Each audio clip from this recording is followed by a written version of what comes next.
Magandang umaga sa lahat. Welcome po kayo sa ating gawain. Dito na po tayo sa mga awit 36:10.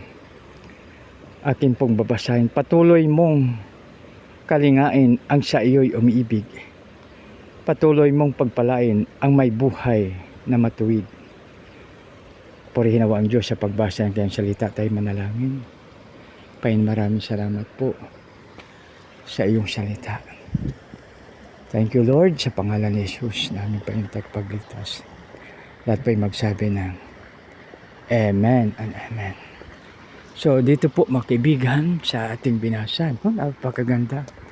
36:10 ng Psalms.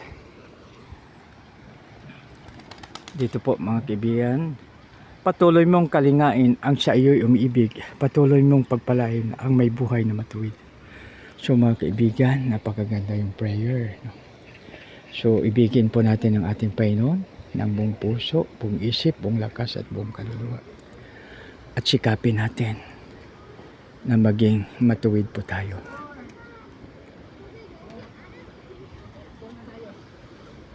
Maraming salamat. Tayo manalangin, Lord, salamat sa iyong pagpapala. Salamat sa lahat na ibinigay mo sa protection, provision, and guidance. Thank you, Lord. In Jesus' name we pray. Amen and Amen.